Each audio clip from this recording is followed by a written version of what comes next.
Someone has already done and is already doing what you want to do. And no, they didn't fall into a rich family to do so.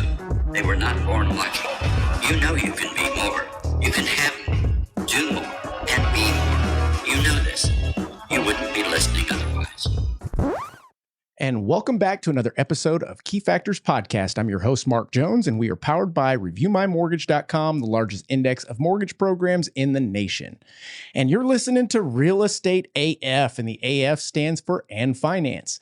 The last couple of episodes, guys, we had a guest, Moses Thatcher, which turned into a two-part episode, kind of talking about his life and the struggles and how he had overcome them. And then recently you got to educate yourself about EQ, emotional intelligence. And I wanted to continue down the road of getting additional realtors on here to share their stories so that more of you can relate and understand where they come from, where they're at, and where they're going. So today I'm joined by Whitney Robinson. How you doing? I'm good. How are you? Doing very well. Thanks for having me. Of course. So first time on a podcast? Second. Okay. First time on a cool podcast like this? Oh, for sure. Okay, cool. I'm like, dang it. Like, who is this other person? My broker. Okay, good deal. Good deal. Yes. AJ. He has a great podcast too. AJ's been on here a couple of times. Yeah. So Whitney, to start this thing off, if you could, there's folks out there listening, tuning in for the first time. This show is intended to inspire, shed light on many situations, showcase experts in your situation, but also talk about where we came from, showing them that them too is kind of sitting in your shoes in many cases, and how that ends up for you. So if you could, why should people start listening to you in this case scenario? If you could just kind of take us back to, what are you about? Where did you, before you got into the industry, all that good stuff? Yeah. Who's Whitney? Who's Whitney? So great question. It's actually one I really love sharing this story. And the biggest reason why is because I feel I'm very faith-based. So I will start with that is God does not put you through multiple mountains that have to be climbed if you're not meant to show someone else that it can be done. Ooh, I like that. Yeah. And I truly believe that. It took me a long time to really realize that. I used to be a very angry person that I'm like, why me? Like, again, why another battle? Why another struggle? Why abuse? Why trauma? Like, why does this keep happening? And for me, just to really start back where I was born, where I was raised, I am born in a very small town in Virginia. My graduating class was only 85 of us. So when I say small town, I mean everyone knows your business. They know your parents' business. They know your business. They know your family. What was the small town? It's a very small town called Waynesboro, Virginia. Okay. So in between like Charlottesville and Harrisonburg. Okay, gotcha. I lived in the Shenandoah Valley of the Blue Ridge Mountains. So Yes, it sounds cool. I mean, there's not much to do there. It's beautiful, obviously, being surrounded by the mountains, but it is one of those towns where it's definitely like the grunt workers of America. A lot of Definitely factory blue collar. Oh, for sure. Yeah. Very factory line workers, Walmart, gas station, retail, bank, hospital, and then factory. Like that was it. That was So really like the 8 Mile of Virginia. for sure. Gotcha. Like just not where I really saw myself like progressing and moving forward. I always knew just sitting even in high school, looking out the window going, my God, there's got to be something else to this world besides cornfields and cows. Yeah. Just needed out. But something I just really want to talk about that I don't feel a lot of people ever talk about is, yes, we talk about childhood trauma, maybe things that we've been through, but what is financial trauma? Right. And how did that have an effect on me? And I'm sure it's had an effect on a lot of people because what you don't know, you just don't know. You don't know how to get out of it. Our education system sure doesn't teach you anything about financial literacy.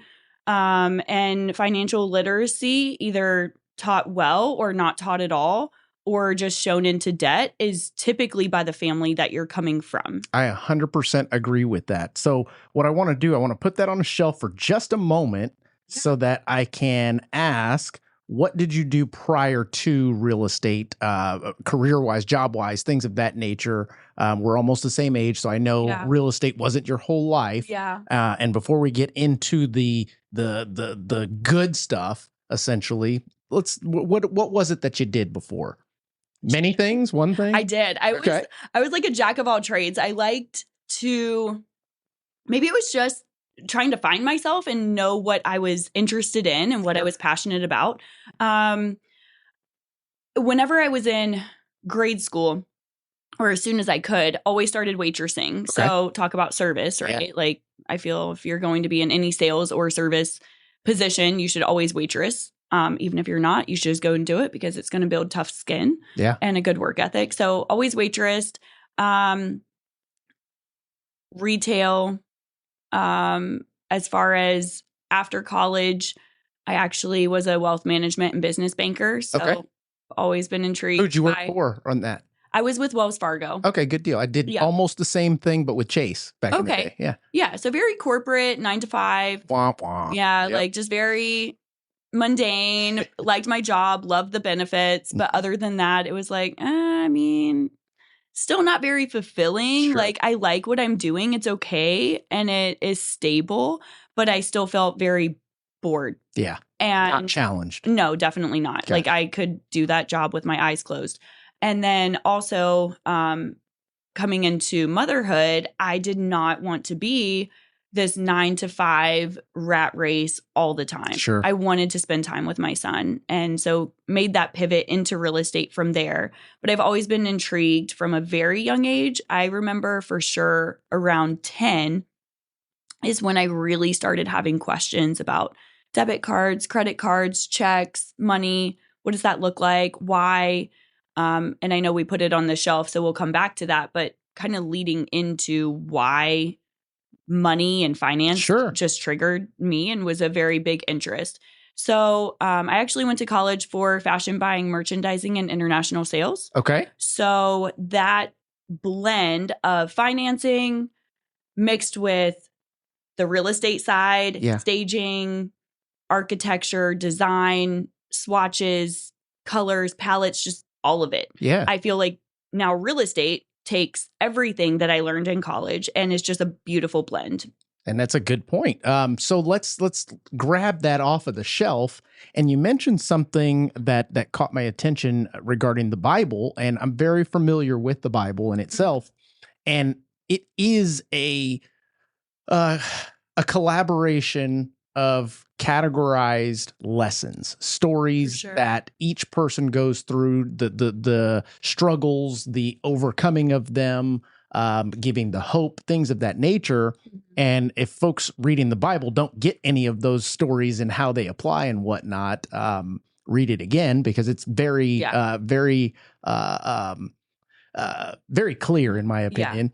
That being the case, what are some struggles that you went through growing up? And I know you mentioned you started getting curious around 10. I'll be honest, I wasn't curious at 10. I had no clue at that time. I don't even know at 10. I was like video games, football, basketball, girls, maybe even. Yeah. So it's funny that you say that because I now have a 7-year-old and this little boy, because I thought 10 is young, to worry and go like, hey, mom, so what's that card and what does that do? And why do you use it? And now I have like my little twin personality wise, and he's very intrigued about money. He absolutely knows. He asked me about ARV when I do investments and flips, and then he's even nosy sometimes and even asks my neighbor, like, so how much is your truck payment? And like, how much do you make at your job? And I'm like, oh my God, shut up. Like, you can't ask strangers that. But it's not necessarily a bad thing, his curiosity, because I mean, the alternative is him not knowing about it and not asking those questions and allowing him to shape what his future looks like according to these new set of not necessarily guidelines, but we are what we experience what we go through. And that's 100% because I say, Wes, like you can't ask people that. And he goes, well, you ask people about their finances all the time. And I'm like, Right. Because I'm a realtor and I do very detailed buyer consultations. I need to so I can, relay it back to the lender. But anyways, he's like, well, I just figured if you always ask, I can ask. There I'm you like, go. well, It's a good I point. mean, you're It's a good not point. wrong. You tell him Mark Jones said, you can ask anything, just don't talk politics or religion with people you don't know. For sure. 100%. But yeah, so starting back, the biggest thing that I just remember in grade school and always standing out, and I think were my curiosity about money and how that just makes the world tick and people's judgment on others when it comes to money just really triggered me because personally, I've always been prejudged by the way I look, the way I carry myself, the things I have now, the business that I have. And from the surface, a lot of people kind of prejudge me like, oh, she probably comes from a great family. Her parents are probably still married. She probably had, things given to her. Just this persona of how people think my life was is 100% wrong. 100%. I come from. Let's set the record straight right now. I'm like, let's set it straight.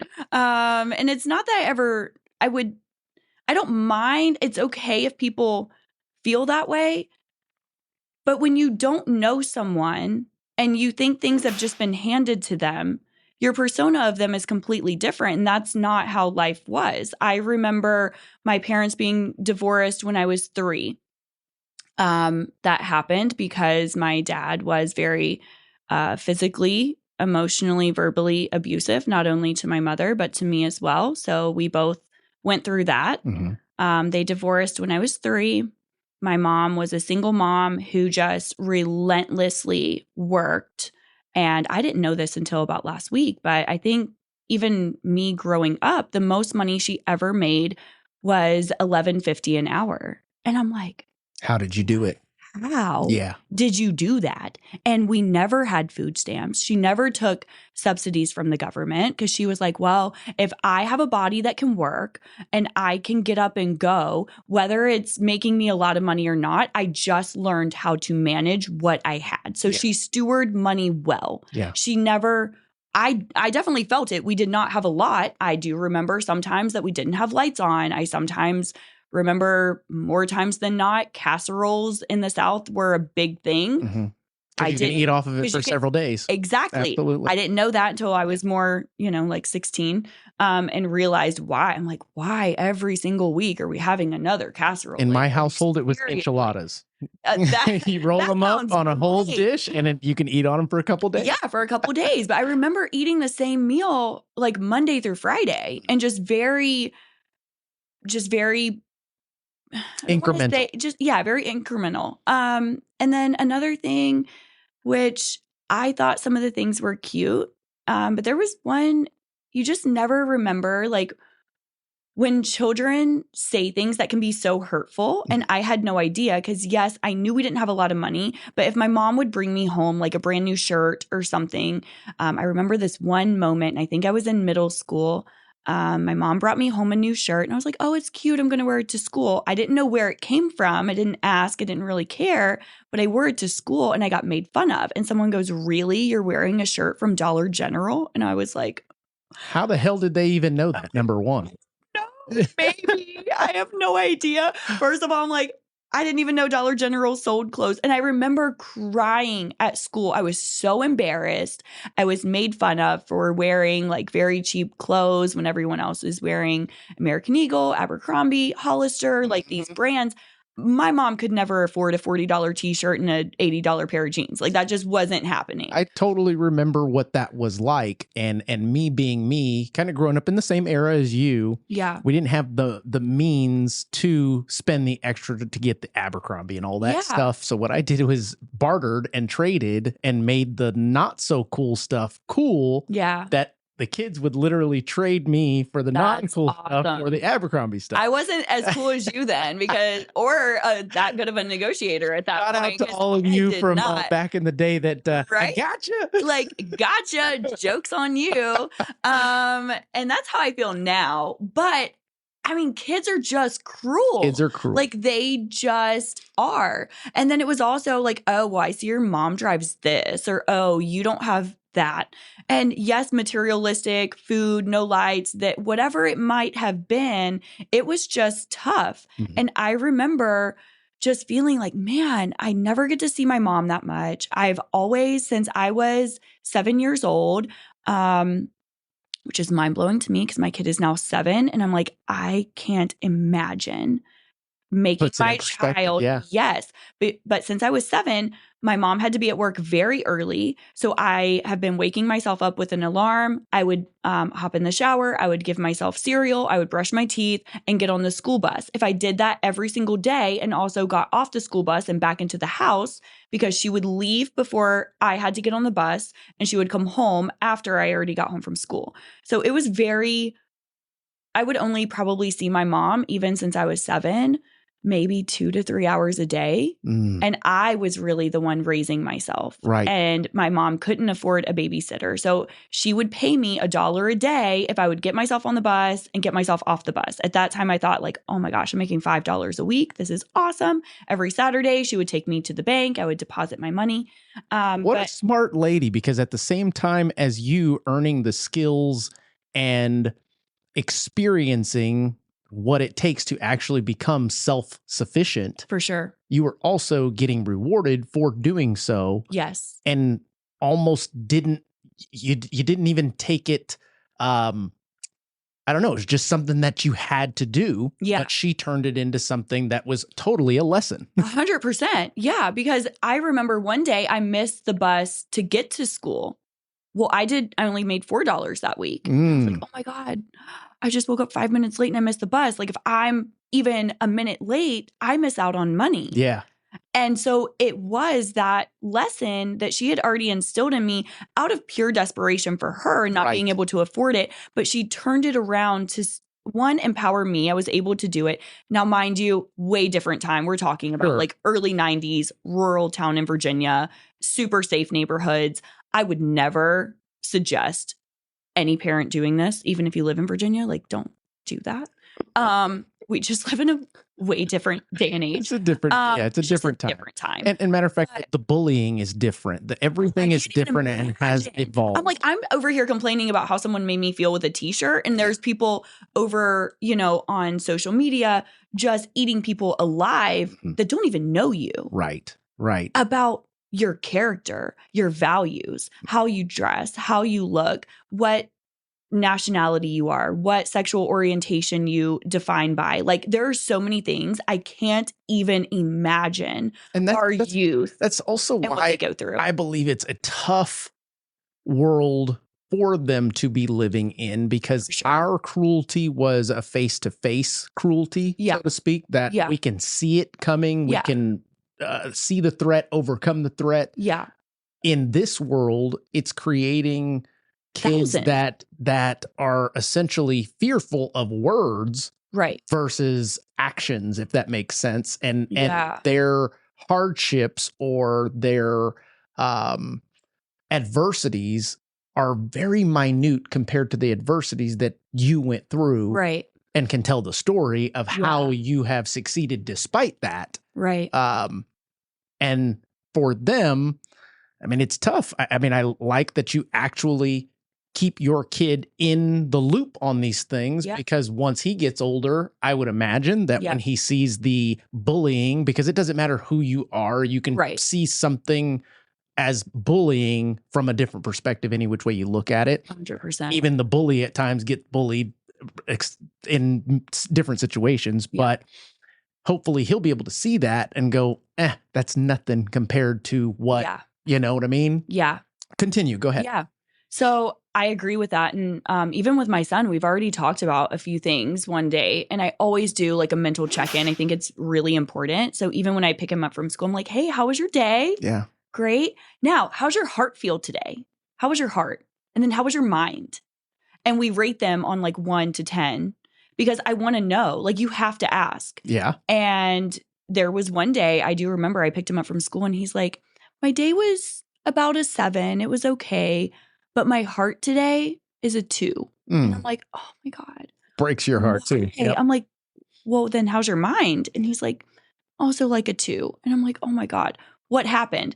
but we're having these discussions Sure. already. And he's like, Mom, I'm just so nice and I'm so kind. And I was just trying to help. And then they turned it around on me and made me, did this and went and told the teacher and all of this stuff. And I'm, just talking through with him. But I want to always have that open conversation. Absolutely. Even if he's 7. Like, there's no time too early to already start having these conversations, because something that obviously, okay, it can't be that hard of a bullying situation. But if your kid is already, their heart feels sad and their mind feels sad, it's important. Yeah. And to add to your point, number one, I believe it is never too young to teach them that concept. I have to add to it that as you teach that concept, it's also important to keep certain, let's call it number ranges, into perspective, because there is this overall thing called growth and overcoming things that tends to allow you to experience new highs and new lows. So your 2 today, I promise you, a year from now, with all the experiences that you go through, that same 2 is only going to be a 7 moving forward. Yeah. If we're on a scale from 1 to 10, and 10 is I feel great type concept. Yeah. And they will, I guess, drag you down less as you experience more. And what's happening these days is people aren't experiencing things. They're kind of selling themselves short of taking the jump or the next step because they're scared of failure. Yeah. 100%. Anywho, it's a good concept. It is. It really like is. that. So that being the case with trauma, the abuse that you went through, moving forward, at what point did you migrate this way to Texas? So my move to Texas was actually for my ex-husband's job. Okay. And great company. He's still there. Obviously, just life kind of happened, which it always does. But or it doesn't. Or it just doesn't happen, and you just stay stagnant and complacent. Get busy doing nothing. Yeah, that's true too. With that being said, we moved here for his job. I was with Wells Fargo, so I had a pretty smooth, easy transfer just into a wealth management role down in Alamo Heights. Was the lead business banker and wealth management banker there. And I did the same thing, business banking, but for Chase. That's so awesome. I had no idea. I wish I had Alamo Heights. My goodness. I was actually off San Pedro and Fresno. So right down the street from Alamo Heights. Yeah, yeah. Not Alamo Heights. Not Alamo Heights. It was a good place to be. I mean, I didn't know. I was like, man, I hit the jackpot with this transfer. For those of I'll you, take it. Yeah, for those of you in the 09ers. For those of you listening out there that are not from San Antonio and tuning in, Alamo Heights is a historic, wealthy part of San Antonio, kind of right in the heart of, very sought out for their schools, very sought out for their property, community, etc. I mean, you've got homes that you'll have a rickety shack that's worth $200,000, and right next to it is $1 million property. Yeah, multi-million-dollar property now. Oh my word, it's insane. So yeah, it was a great transfer, and met a lot of amazing people there. And one of my clients, I actually was their banker for. They were flipping houses all the time. Okay, and we would name all of their LLCs A through. I think I did with them. I started LLC A all the way through H. And that's how many houses they had. And so each LLC, we would name it, like just nickname it on the bank accounts. LLC A, B, C, D, E, F, G, all the way down. And as I was talking to them, and I will tell you, like, I just loved being a part of their journey and how excited they were. They were a young couple, family. I'm like, man, they're really doing this. Like it just started bringing this, I guess, trigger for me of going, well, if they can do it, maybe I could. But at that time, like I said, I was just very comfortable with knowing I had a 401k, knowing I had PTO, knowing that I had my health insurance, my dental insurance, my vision insurance. Like, I just felt good. Because going back to school, what do we learn? We don't learn about finances, but we learn calculus that we never use. Maybe you do in your job. I don't in mine. I use addition, subtraction. Go to school, And, get good grades, get a yeah. good job, live a good life. That's what that's what they teach you. whole And then go to brainwash. corporate. Yeah. And then go to corporate, make sure that you have good benefits, work 9 to 5, come home and do it again. Yeah. And so I did all of that and I still felt super underfilled Yeah. with everything I was doing. Well, life happened to me. Okay. But now I know it actually happened for me at that time. Different on the bus that you're looking. For sure. And it's all about the mindset, which I know we'll get into later, which I'm super passionate about. But when I moved here for my ex-husband's job, worked at Wells Fargo within my time frame. So moved here December 29th, 2015. Okay. I got a phone call on January 1st, 2016, within less than 48 hours after moving here, that my father passed away. Had to go all the way back to Virginia and handle everything. Now, did you guys have a decent relationship after the fallout? No? Okay. I would say yes and no. Not necessarily like a relationship. Sure. When someone has hurt you so physically. To the core, yeah. To the core. And then also was just gone for so many years in prison and just other things. I never had this deep sense of fatherly love. And it's not that I do feel bad saying this. I just didn't have respect for my father. But how can you have respect for someone that's hurt you so deeply? I don't blame you for that at all. Matter of fact, respect should be earned. For sure. And if he lost that privilege to do so. Like I didn't make you do that. You did that. Right. Choices. And how people say sometimes the best family are the family members that you get to choose, not the family members that you have. And I think for me, I'm very grateful for my close girlfriends that I have because they're definitely my chosen family. Sure. And everybody else in my family, wonderful. And my dad, I have a lot of grace and forgiveness for him, but it took a long time for me to even forgive the hurt that he put me through. But forgiveness, I also found out, is more for me, not necessarily for you. I just had to relinquish the pain that you caused me so I could move on. Yeah. Now, if you wanted to accept that forgiveness, which he did, and I'm glad that we at least had a good conversation before he passed and that we did come to a mutual understanding of, hey, yes, you're my biological dad. Now, were you ever really a father? No, but I don't hate you. I do forgive you. I don't condone what you did, but I can at least let you know that by the grace of God, I do relinquish that. And however you feel like you need to move forward, that's not for me to judge. That's between you and somebody else and a higher power, whatever you believe in. But that's kind of the conversation I had with him. So with that being said, because I am an only child, because my parents are divorced, I'm still next in kin. So I had to still deal with everything. Still playing mom. Yep. Still doing all of that. So came back. I hadn't even started my new job yet. Like this all happened within 48 hours. Oh, wow. No, like my transfer happened. We had just moved in. We were still sleeping on like the floor because our bed and boxes and everything still weren't put together. Get that phone call January 1st on New Year's Day. Take care of everything. Start my job, I think about 4 weeks later, because then I took bereavement. Before I even started, I took bereavement. And then 6 months later, I got pregnant with my son. This was a planned pregnancy. It wasn't like, oh, just oops. So I was an oops, so it's okay. Good things comes out of oops. But and I'm going to kind of circle back and tell you why it was like, oh, well, it was planned because growing up in Virginia and just this very, like Baptist, just very, there's nothing wrong with it. It's just like very straight and narrow. Do things how your parents tell you to do it. Yeah. And so we did that. And but things still just sometimes don't work out. And that's okay. But with that, got pregnant 6 months later.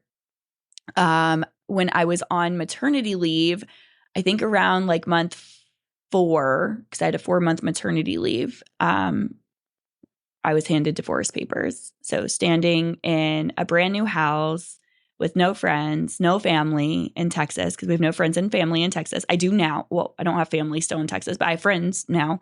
And holding a 4-month-old. At that time, I was the breadwinner. And I'm like, there is no way, because being a child from physical abuse, there was no way on planet Earth that I was going to put my infant, who can't speak, who can't do anything, in strangers' hands in a state, in a city that I am not from, and that I don't have an auntie or a cousin or a friend that can go pick him up. God forbid something happens. And I was like, well, since everything just hit the fan, let's just go ahead and quit my job too. Wow. I did. I was like, all right, we're just going to knock it out all at once. We're going to be a new mom. We're going to sell the house. We're going to go through a divorce, and we're going to quit my job and go get my real estate license. Just after your dad passed away. Yes. I mean, everything. And all of these things that I went through within a year, 12-month period. Okay. So moved across the country, no friends, no family, death of a parent, started not necessarily a new job, but new city of clients. Yeah. Getting pregnant, becoming a new mom, postpartum, then divorce, sell the house, quit my job, go get my real estate license, and start a new business. So is that how it literally chain of events? Bam, literally bam, bam, bam. 100%. So let me ask you Within then, 12 months. what kept you, number one, I guess, what kept you here versus the alternative, moving back home? Sure. So one, how I told you, the thought of there has to be more to life than cornfields and cows. Yeah. That's never going to leave my mind. You can't pay me. I love my family. I do love you guys. You can't pay me to go back and live in Virginia. You will not. If it wasn't Texas, it would be somewhere else. Well, you want to know something cool? Yeah. They probably couldn't afford you. Yeah, they couldn't. They couldn't afford to bring me back, unless maybe like Washington, D.C., but I also don't want to live there either. I'm like, I'm not a politics person. I always vote, but I don't want to live in the mix of that. Yeah. And I don't want to live in D.C. Well, maybe but that's not even the reason. Maybe that was the reason why essentially you pushed yourself to stay here and tough it out, because you didn't want to go backwards, and maybe everything happened for a reason within that chain of events that said, you know what, if the shit's hitting the fan, I'm just not going to stand under it. I'm going to go get it. Yeah. You know, 100%. So with that whole transition, for me, making sure, well, let me kind of go back a little bit. I also cared. Coming from a divorced family, I saw that even if you have to be divorced, I wanted something better for my son than what I had for myself. That makes sense. And I do not, because our divorce wasn't ugly. It was abrupt. It was just shocking how fast everything happened, and at the time that it did. But we didn't end on bad terms. Honestly, and this might shock people. Now, granted, we've done a lot of healing, a lot of counseling, and we're in a much better spot. But I'm helping him buy a house for my son, and we close August 5th. Very cool. How many people do you know that's helping their ex-spouse buy a home and doing what's best for them and their kids? But for me, it was, even if we're not going to be together, this is not how I thought life was going to pan out. But I still want my child to have a relationship with their dad, because I know not having a relationship with my dad, how much I missed out on. And I never wanted to rob my child of that. I'm not a bitter ex-wife, never asked for alimony, never asked for child support. I still don't to this day.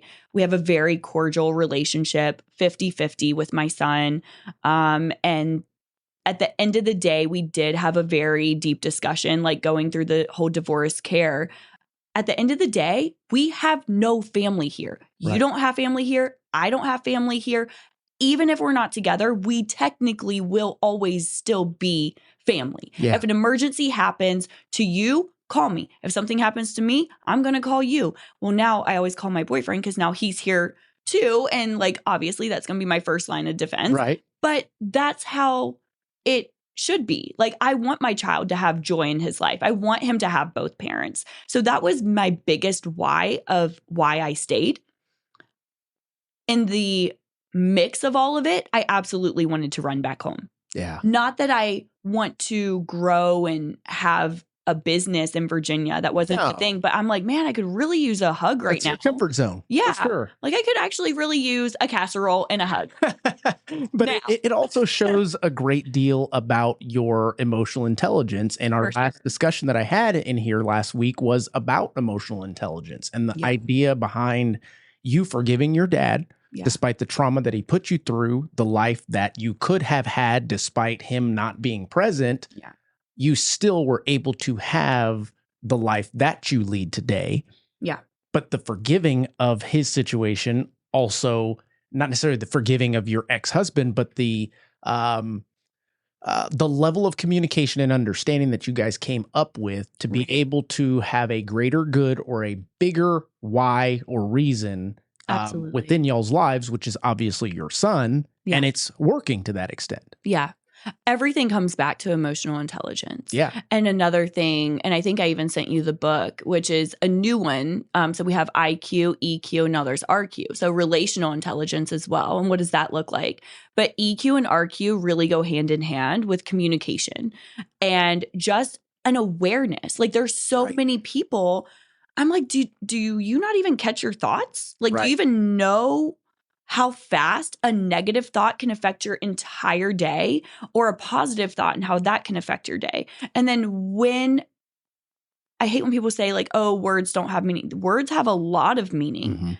And the way your tonality of how things are said, the words that you use, the expression on your face, like there's so many things that go into that, but understanding also where people come from and being able to humble yourself as well and not feeling a sense of pride or arrogance or entitlement. Sure. You have to know where to meet people. And I think the best people in sales, but in anything, whether it's your relationship with your partner, whether it's the relationship with your family, the relationship with your kids, the relationship with a stranger, how you just treat people in society. If you're not emotionally aware, not only of yourself, but your surroundings and other people's body language, their tonality, maybe something that they said. And if you can't meet people where they're at, how do you ever expect to have a deep emotional connection with anyone? Right.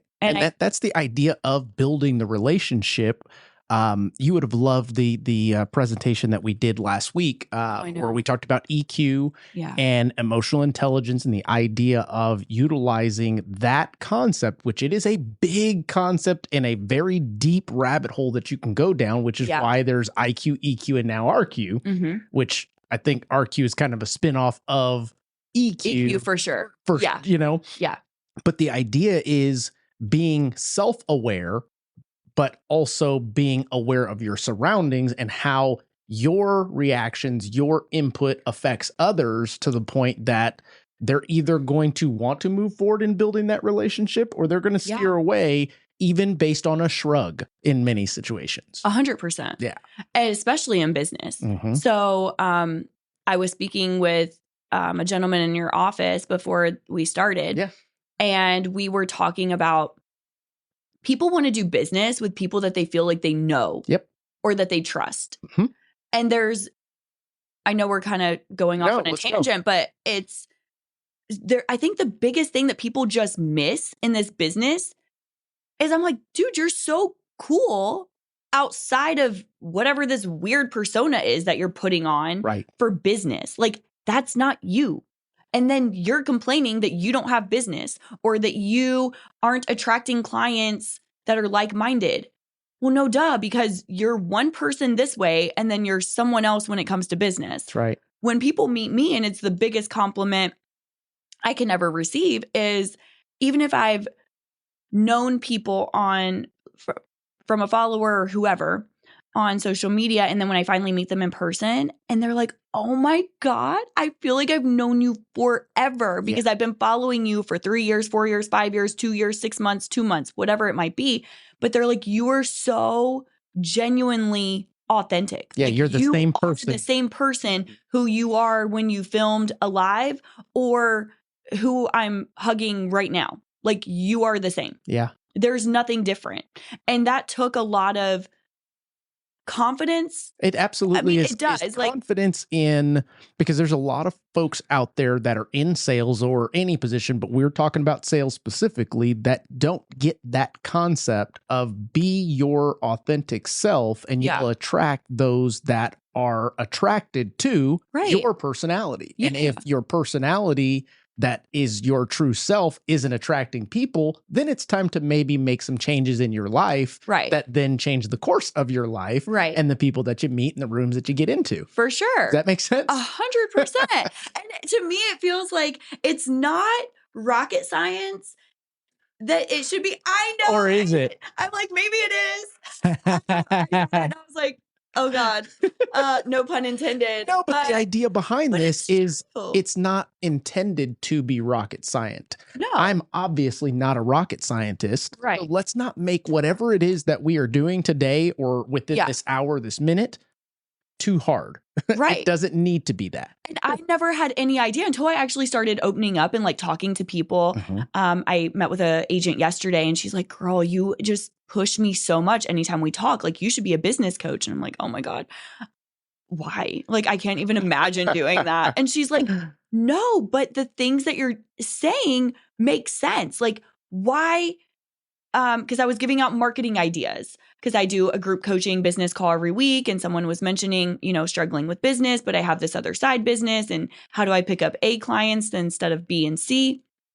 And I said, well, you own a photo booth. Like, why not leverage that? Like, you don't have to get paid for it because you're collecting data. If someone wants that photo, they're putting their phone number, they're putting their email. So why don't you go to A companies, A hospitals, A attorney offices, A wherever people are that you want to attract those clients, and leverage and say, hey, for a week, I want to donate my photo booth to you guys. I just hope that you have fun and enjoy it and capture some awesome memories for your business. Absolutely. Why don't you do that? And she's like, oh my God, that's genius. Like, it's that's so good. It's that little thing called extra that makes somebody extraordinary. Yeah. They tend to just stay with, oh, well, this just isn't working. Well, you've got all of the levers. Start pulling on the levers, Start doing it. And I'm like, dude, now I might go buy a photo booth. Like, my idea was really great. I could pick up some more A clients. That would be awesome. Like, if you're not going to do it, shoot, I will. Right. But it comes back to those concepts of you just have to be authentically yourself. Pour into other people the way you would like to be poured into. I think sheltering knowledge and ideas from people. Why? Like, if you have something that could help someone else succeed, there's so much business in this city or any city for multiple people. Agreed. Share that. I agree. There's nothing wrong with sharing good ideas. I agree. And as a matter of fact, what I live by is I share all of my ideas because the intent behind it is I made or created them or utilized them in a way that is so difficult that if you are able to duplicate it, go ahead. More power to you. Yeah. At the end of the day, we have different spheres, and that's okay too. So if my messages are radiating over here, great. It's not going to affect me. And I mentioned this on the last discussion. It was one man's success, one woman's success does not rob you of anything at all. No, at all. At all. I loved that you said that last week and what you just said now. And the main reason, because I have two different types of people. I have one that's like, dude, you should also do business coaching. Like, you would be so good at it. You pump us up. You make us think outside the box. Go and also do that. And then I also have another side of my friends that are like, don't tell everyone your secrets. Don't do that. Like, watch out. What if someone takes it? I go, but here's the other thing. And I know you're going to be like, oh, 100%. What's the percentage of people that I could have just given you an idea, you have given people ideas, and they're like, man, that's such a good idea. I'm going to go out and do that. It's less than 3%. They never do it. Correct. So I'm like, so even if, and I hate that question too of like, well, how do you have so many listings, or how do you have so many buyers, and how are you doing this? And I tell them, but then they don't do it. Or I tell them and also go, hey, I'm telling you how you could do it. At the end of the day, though, you're never going to be me. So, boom, that's strong. And it's not to be me. It's not because I'm so nice. You are right. Like, But you can't I can tell you what I do, Right. but just because it works for me doesn't mean it's going to work for you. Amen. Don't come back at me and tell me, oh, well, I did what you said and it didn't work for me. Right. Right. But you're also not Whitney Robinson. Boom. You also aren't Mark Jones. Like, we have very different personalities. Correct. But I know also, coming back to EQ, if you and I had a client together, you're definitely more vocal. Is boisterous the right word? I don't know, but it sounds great. It sounds like someone's going to have a comment and be like, that's not a word. Okay, well, if it's not, guess what? Okay. I'm a great realtor. I'm not good at English. Yeah, I am authentically myself from the get-go. Like from the initial text message, sometimes I'll send correct. Like, I know if I'm going to work with you, because I like to personality match my clients to who I know can get the job done. Yeah. If I have someone who's like, I just want straight to the point, high energy, keep me on my toes, tell me how it's going to be, whether it's good or bad, I know I'm going to call you. I'll be your huckleberry. If I know, and if I know someone's like, oh, I'm a little intimidated, I might need some hand holding, I'm just really nervous, I've just heard all these things because my family thinks they're also a mortgage loan officer, inspector, and an appraiser and all in one, and they've scared me half to death about the whole process. Yep. I know who I'm also going to send them to who's a really good hand holder. Yeah. But I know personality-wise, I can adjust. I know so can you. If I would call you also and go, hey, I do have somebody that like needs some hand holding. Mark, you need to activate your EQ. Yeah, like activate your EQ a little bit. You're going to be like, cool, okay. So I don't have to change who I am, but maybe I just need to bring it down 2 levels. Instead of being at 10, maybe I just need to be at 8. Doesn't mean my greatness is going to be at 8. Because I'm still going to be great. Absolutely. But I just need to meet somebody where they're at. And when you have that EQ of how you can meet people where they're at, your business is always going to flourish. That's right. Matter of fact, that adaptation piece that you're talking about right now specifically is a part of EQ. I mean, it's that self-awareness and being able to adapt, because a person has a specific behavioral style, but then they also have an adaptive style that they can shift if necessary, if they have developed that enough within their EQ to be able to see the signals that say, hey, you can't talk to that borrower this way, or this person is better to have a phone call with them, etc. Yeah. So those are all good points that people should be listening to and honing in on, working on those things, because it's not kind of like a doctor. They wouldn't call them, it wouldn't be a doctor practice. It would be a doctor perfect. And there are no doctor perfects out there. Definitely not. I know I see billboards for what's that doctor's name with all the sculpture, whatever. Anyway. Boom Boom Pow guy. That's him. Yes. He's like, I can make you look boom boom pow wow or something. They're all over the place. What? Great marketing. Yeah, you know what you get. Okay, yeah. So okay, that's who we're working with today. JC, how are we on time? 47 minutes and 57 seconds. 47 minutes. Okay, so that being the case, what I would like to do is briefly talk about your first year into the industry as a new agent, but just briefly, because then I want to shift over to today's market, what you're experiencing, to give people kind of some insight to that. Absolutely. Go for it. Okay. So my first year in real estate was 2017. Okay. October 31st. So on Halloween. Yeah. I had my first listing by the first week of January 2018. Okay. So for the first, I would say 4 months, it was just a lot of marketing, getting my name out there, figuring out how to market for free. Because I had no money. That's right. Like getting in. Social media has always been my best asset. I've always been 100% authentic on my content. If I could pull up an old video, it's embarrassing, but I can't even believe that that's how I started. Yeah. But it really came back to just, hey, I don't have extra money to spend on marketing. I don't know anyone here. I want them to fall in love with who I am, because if they can fall in love with me and trust me, I know I can help them with real estate. Yeah. And I knew that from the very beginning. So, and that again is the emotional intelligence, having the confidence, not the cockiness. No. I am confident in who I've become, what I've learned, and what I can offer someone. Yeah, absolutely. So I, thank God, just knew that about myself at that time. And, maybe it's just because of the counseling I went through and the therapy and just like rebuilding that. But that was just how I started, whether it was picking up the phone and going on a tour to see new builds. Then I would also shadow at least 2 inspectors a week, not even on houses of my own. I would just pick up the phone and say, hey, do you have a home I can go and shadow you on?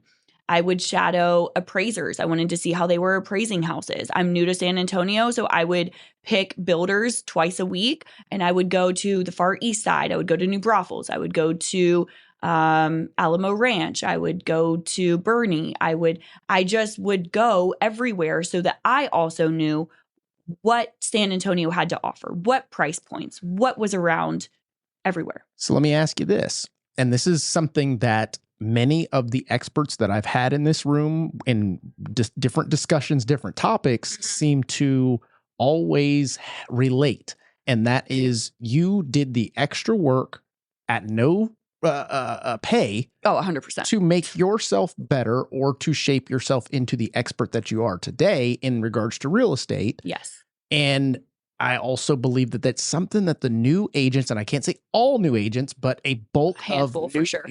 Absolutely, that are going, where's the business? Where's the business? Are not doing. They're not catching the idea of, okay, I've got to put in several months, years of doing this and going through the motions and acquiring all the knowledge, because if you're not going through it, you at least can see about it. You can shadow somebody. Right. You can go and ask questions, things of that nature.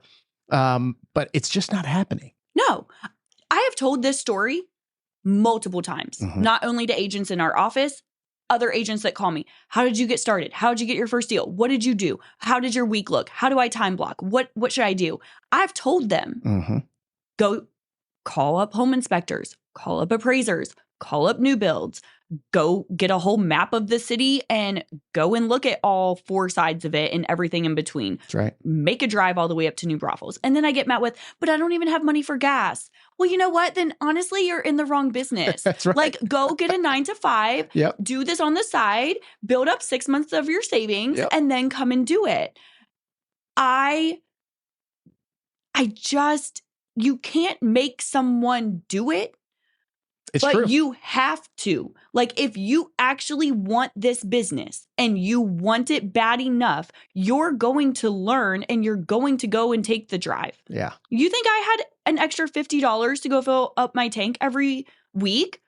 No. I'm a brand new mom going through a divorce and selling my house. And you found a way. I don't. I'm just the wrong person to come to and say, I want to be on your team. Can you feed me leads? No, I'm absolutely not the person. Like, you come to me and they're like, oh, I just couldn't do it today. I just didn't have the drive. Don't bring me an excuse. Find a solution. I like that. If you really have a problem, I will help you solve it. But if you just don't want to get up and go work and do something that is free, yes, you have to pay for gas. Trust me, that's the cheapest thing in this business that you got to pay for. Good 100%. point. Good point. Like, if you can't pay for gas, you are in the wrong business. Well, that and lessons, if the magnitude of them is worth learning, typically they cost money. Yeah. If that makes sense. 100%. And also, I always tell agents, they're like, oh, I don't want to ask the question. I don't want to feel dumb or embarrassed. I'm like, if you knew how many questions I asked when I was brand new getting into this business, I felt like the kid in middle school that was like, I have a question. I have a question. Why? But how? And what's funny about that is I was the same way when I first got into the industry. Call it naivete. Or lack of filter, but I asked a ton of questions. The loan officers in my office at the time in 2012 were probably annoyed with me for sure until I passed them all up. Yeah. That's honest. How I was. I knew agents were irritated with me in the very first office I was at. They're like, my God, you have so many questions. And I'm like, I want to be an expert in what I do. I need this business. My why is so big, I can't fail. So the other thing I asked, which I think a lot of agents don't even ask their broker this. My very first question I even asked my broker is, what's the highest, what's your average price point that you sell? And what's the highest house you've ever sold? And when he told me that, now granted, I'm coming from wealth management and business banking. Sure. So I'm already thinking, I want to work smarter not harder. Well, that's not a downfall. That's a leverage that you've acquired, and you're taking the experiences, the communication and understanding with those type of people, Right. and leveraged it to being able to relate to those people. Correct. Yeah. It took a lot for me to get into that business already, and then how to relate to them, because I never, ever even saw $1,000 in my life in my mom's bank account, let alone mine. And I'm over here telling people how to manage 25 million that's sitting in an investment fund. Yep. Like, I know the knowledge. I just wanted to get there myself. That's right. But when I got into real estate, and I'm like, man, y'all have to sell. Okay, so if I want $1 million property, now if I want a $30,000 commission check, I could sell one house, or I'm going to have to sell like 5 other houses to maybe meet that. And that reverse engineering that you're doing right now to come up with a goal, you've got to start with the end in sight. That's what you just did. Nobody wants to reverse engineer. Nobody wants to. No one ever wants to reverse engineer. Yep. They just want to get there. Yeah. And they're like, how do I get there? And I'm like, Mm-hmm. so think about what you actually want. Yep. How are you going to get it from there? Yeah. So obviously, if I did that, I didn't just go from, oh, I need to sell 5 houses to, I'm just going to sell $1 million house. No, of course not. Especially in 2017, our average price point was what, 180? If that. Like, but I was like, I'd be damned if I'm going to have to work that hard, because I got out of banking so that I can be with my son. And I want more time. So I just worked my way up. I'm like, all right, well, if I sell a $300,000 house, it's a $9,000 commission. Okay. And then when the price point exceeds, okay, so if I do 450, okay, if I do 500, and then it was that reverse engineering of, okay, well, I know if I go and try and find 2 $500,000 clients, and if I can close 2 of them in a month, that's a $30,000 paycheck. But reverse engineering that way.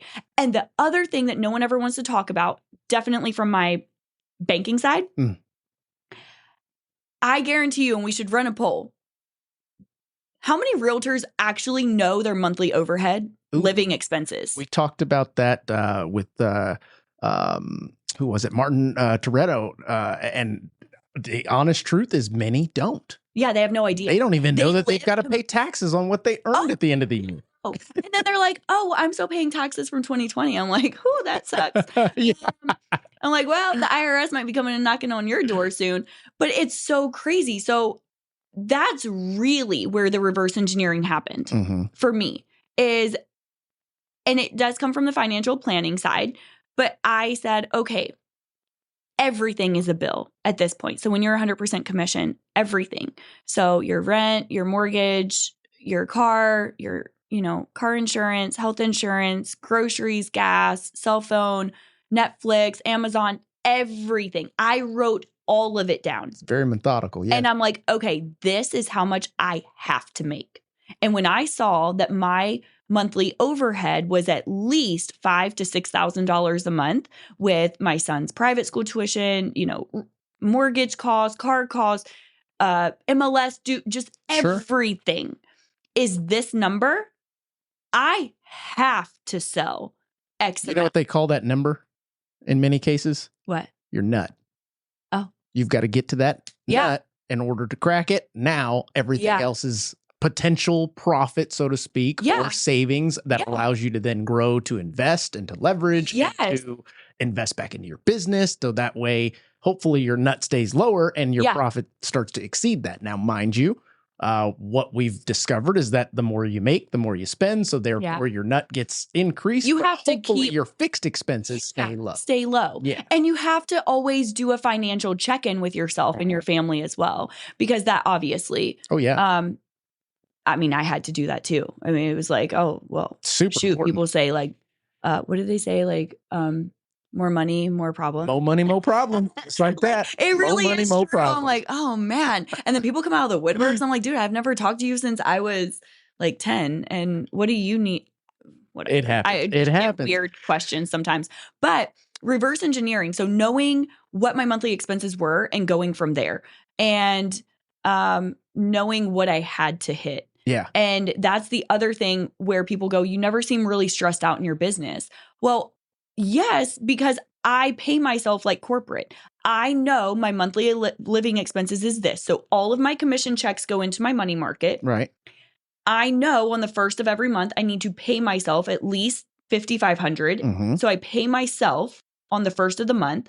All my bills get paid. Whatever is still here stays. So if I do have a really good month where I might bring in 30,000 or more for the month, I know if I had to, that at least at minimum pays for 5 months of my living expenses. Perfectly So said. I'm not stressed out. Now, of course, yes, I want to close every month, but we also know in this business that It's not paycheck is guaranteed. not That's right. guaranteed until it's actually in your bank account, and maybe 24 hours later is how I always feel about it. Like, I'm not counting it until it's already sat there. Yeah. But when you do that, it relieves a lot of stress from going that feeling of why I left corporate in the first place. I never wanted to feel, oh, got to live paycheck to paycheck. Right. Why are you living commission to commission? Yeah. It's Good the same point. concept. It is Don't the same do that. concept. You're Like, right. If I will take a vacation because I know I have 5 months of my living expenses covered. Right. But if I don't, I'm not taking that vacation just because I got paid $15,000 today. Like that, I'm not doing that. But so many people do. Well, that being said, that's a good segue for this last topic that we're going to discuss. And essentially, it is realtors taking these unforeseen and unexpected vacations just due to the lack of transactions that are going on and whatever the case may be. Yeah. But I want to use a reference, and we'll talk about this to get your take on it. Sure. JC, if you can throw that bad boy up there. So I saw this post, and this, mind you, on a real estate humor social media group. And I'm not hiding anybody's names or nothing like that. You're on social media, so you're public anyway. Yeah. But in this realtor or real estate humor group, you normally would see funny memes. You would normally see things that get you to laugh, right? Yeah. But I've been seeing a trend of posts like this. Yeah, me too. What are the best ways a struggling agent can close deals quickly? I need to pay my mortgage. And some of the responses to this, it's almost elementary, but it's like these people maybe need to be told this. I don't know. But Yeah, like, for example, Sarah says here, don't be ashamed to get a side hustle to make ends meet. If you have the resources, I would look into some lead sources like whoever this lead company is. This is my first year I've ever bought leads in my entire career, and it's helped me double my production previous year from the previous year. Let's go to the next one. A tip is to not ignore the people that inquire 100%. That they say that they want to rent. My initial reaction when I started was to ignore these leads, but what I found is that a lot of these people are uneducated on the market. The media is saying things like homes and rates all times high, which is not true, and then people think that they can't buy. Yeah. Let's look at the next one here.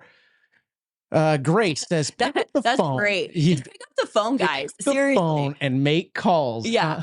Actually call them. Yeah. Put in the work. And if you don't want to call them, because I was telling your colleague as well. Yeah. If you don't want to pick up the phone, for God's sakes, send a voice memo. Send something that people can hear that you are a real person. Yeah. And your tonality, but coming back to EQ, people, they just don't want to. It's fine. This one here that she put, I think, is huge. How many real estate conversations are you having each day? For sure. Get some leads. And then the idea behind that is, how many conversations are you having related to real estate? Because if you're not talking about real estate other than to say, hey, how do you guys get leads? You're talking to the wrong people. Yeah. You need to be talking to the people that need to buy homes or sell homes in order to make money. Right. Not other people that are buying, that are selling them and helping others buy them, if that makes sense. Yeah.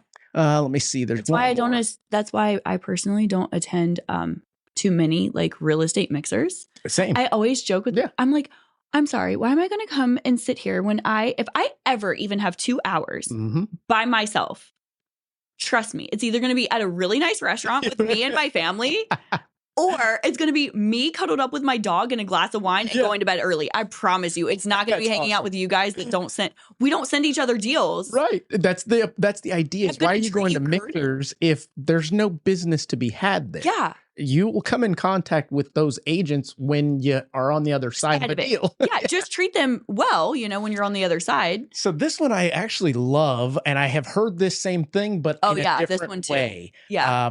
People buy and sell real estate for the same reasons every time, and it's death, divorce, diamonds. I had never heard that. I haven't heard that one either. That's a good diapers. One. For sure. I like that. 100%. And let me go through this often.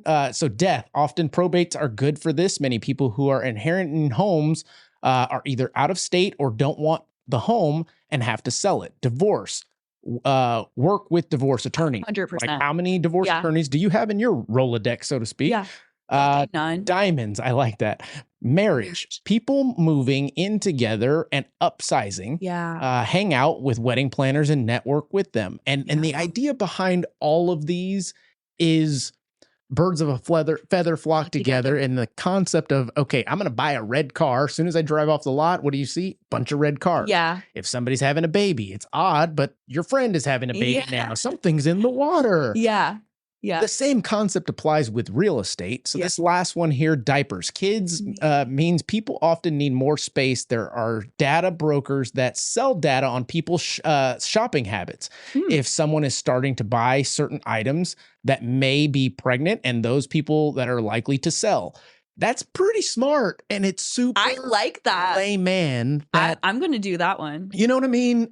Yeah. So let me get your take on that. For sure. What are your thoughts on number one, the question that is being asked, and then number two, the responses that are being given? Well, the first thing I'm going to say, and I mean it with the most utmost just respect, is you need to, whatever money you do ever come in contact with, you really need to steward it well. It's very important. You have to in this business. So steward your money well, but then how do you get business? You actually need to put in the work. You do need to get out and film content, educate people, ask people. I mean, if you have enough time to make this post, you have enough time to make a post going, hey guys, so my name is Cassandra, and I just wanted to let you guys and remind you today, I am a real estate agent.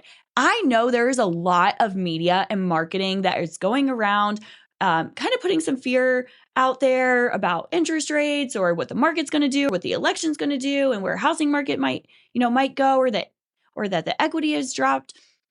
But ask me. I am your real estate expert. Be the expert. Ask people to ask you questions, but get engaged with other people. It doesn't take a lot of rocket science and money. That's true. To just ask questions. Just ask your audience. Yeah. And my audience started with 5 people. I mean, my audience was not big. Now I'm up to almost 6,000, but it's like you build as you also grow, but then you also need to add of value. Yeah. And do other things as well. Do maybe a tip Tuesday where you're talking about homeowner tips. You don't always have to be asking for business. You can lead with value. Lead with value and a servant's heart, and I feel like the business is actually going to come. You lead with sales, and it's never going to come. Absolutely. Because I hate being sold to. Don't you hate being sold to? I'll be honest. Like it. I love being sold to because I consider myself a pretty good salesperson and high EQ to be able to play the game with that salesperson if they haven't picked up that I know what I'm doing when it comes to sales. So I think a good salesman wants to be sold. Yeah. Sure. I mean, I just hate it. I just hate the emails and I hate all this stuff. I'm either going to buy or not, but I'm also going to give you feedback on where you went wrong. That's awesome. If that makes sense. Maybe I'll do that and then it'll become more of like a fun game. Yeah.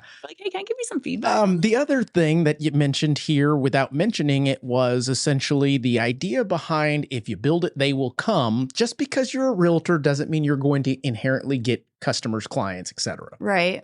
So the idea is if you build it, they will come. No, only if they know about it. And the only way for them to know about it is taking the advice that you're giving. For sure. Put content out there. Even if the content sucks, at least they can see that you're a real person, that's who you are genuinely. And you're trying. Absolutely. People want to work with people that try, aren't scared of failure, not scared of messing up. How many times, I can't even tell you how many times I've been on, perfect example. I did a live at one of my broker opens recently. Yeah.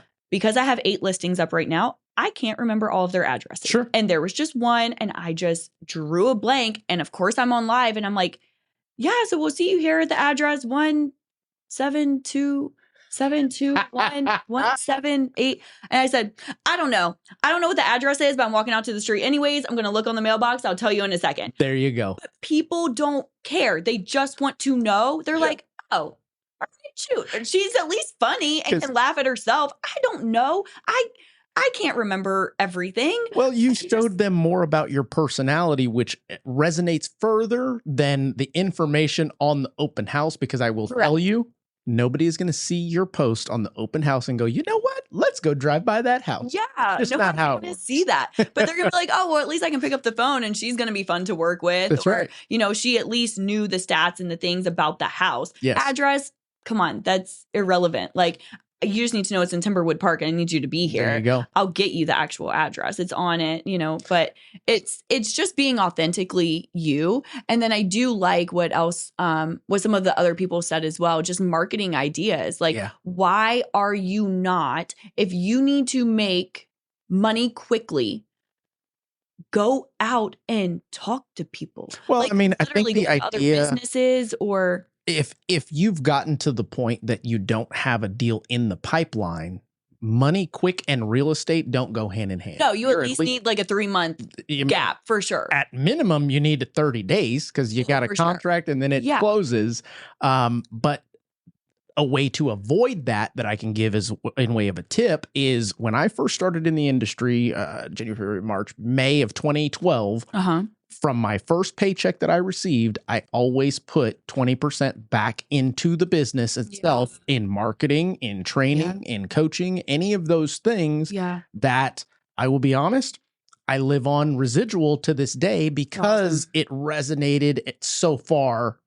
I mean, people still talk to me about my trucks that I had wrapped, that kind of stuff. You still have that truck wrap? I know you from that. And I'm like, I haven't had that in years, but it still strikes conversation. Yeah. You know?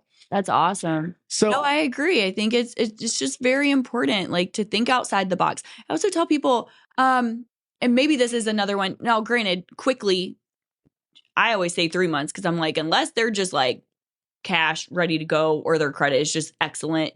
30 days from like meeting with you, getting approved, finding a house that same day, and then going under contract. Right. 3 months, just give or take. But another thing that people I feel like don't think about is, what do you actually love to do? And then go market there. So for example, if you're like a big pet lover and just love animals, and then maybe you also like to cook, why are you not going to the dog park every single Saturday or every other day? If you don't have business, then go to the dog park. Right. Go somewhere. But make little dog biscuits. Put the recipe. Put your business, business sticker on the back of it. That's right. What are you doing? Like, take 10 of those and go talk to people. Even if they're not going to buy with you, you're at least touching enough people and creating raving fans that will advocate for you, that go, you know what? There was this really awesome lady, or there was this really awesome gentleman that was at the dog park and they made me this biscuit. If you're looking, call them. They were super helpful. That's a good point, because there are still people that get into real estate and then post nothing but real estate on social media when we all know, well, you would every hope, person has at least 10 people that are realtors on their friends list. So how are you separating yourself from the others? And that's kind of what this person in the post didn't do, which is why they found themselves in the situation that they're in. Yeah. I would go to say. Yeah. Whitney, it's been a great discussion. JC, what are we at time-wise? 1 minute, 13 seconds. Oh, on the money. Did it. Look at that. So that being said, Whitney, there's been some great discussions within this one chat. We learned a lot about your upbringing. We learned that you've gone through plenty of adversity and succeeded, come on the other side, utilize that to better yourself and become the lady that you are today. Yeah. And it speaks volumes. It is a message and a example for many out there that are, who knows, trying to figure it out when they trying to figure out what they want to do when they grow up still, Yeah. But that being the case, is there anything that you would like to add? Let everybody know. Yeah, there's just, for sure, just one more thing. Go for it. I think the biggest thing that I've learned with the power of a positive mindset and just catching your thoughts is at the end of the day, no one, absolutely no one, not your spouse, not your family, not your child, not your boss, the only person that is ever truly 100% that's going to show up for you is you. Boom. And you have to be self-disciplined in this business.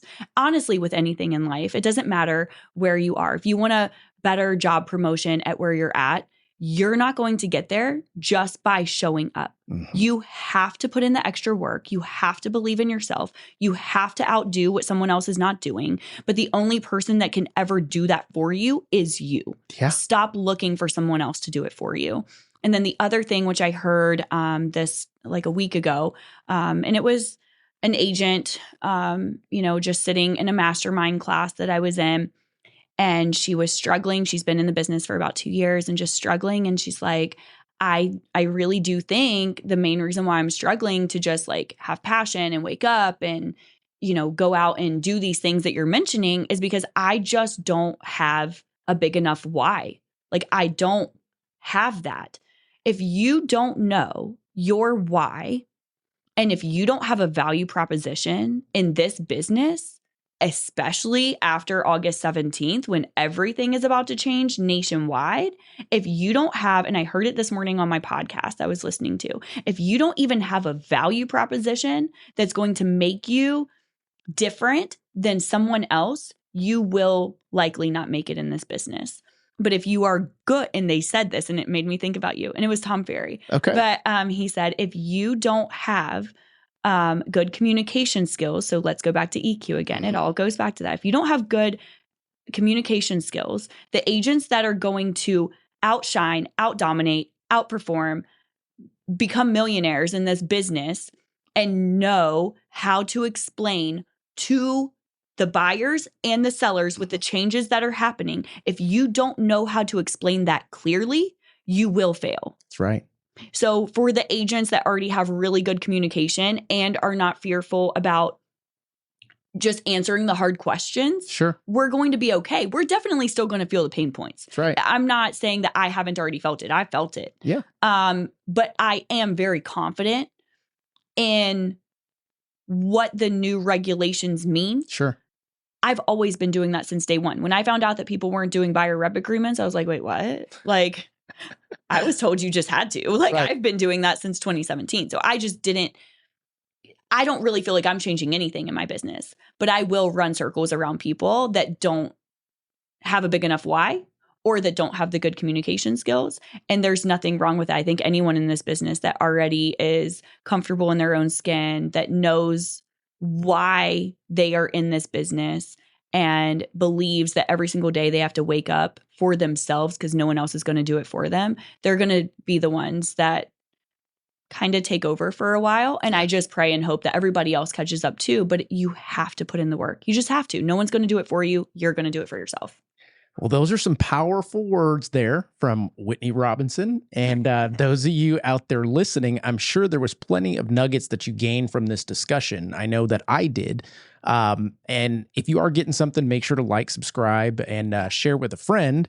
But one thing that I do want to end on that I actually wrote down and then you reiterated it. So I know that it was definitely a key factor and something that I preach to my loan officer, something that I 100% wholeheartedly believe in. And that is the idea behind you need to have a why so big that you can't fail. There is no plan B. Right. And if you want success as bad as you want to breathe, chances are you'll succeed. 100%. So that being the case, Whitney, thank you again for joining me. Thank you for having me. Absolutely. Yeah. Those of you out there listening, thanks for continued support. Hopefully we will have a next week or the following week a discussion about some of those changes that are going to be taking place for realtors and those alike. But until then, we will catch you on the next one. Someone has already done and is already doing what you want to do. And no, they didn't fall into a rich family to do so. They were not born lucky. You know you can be more. You can have more, do more, and be more. You know this. You wouldn't be listening otherwise.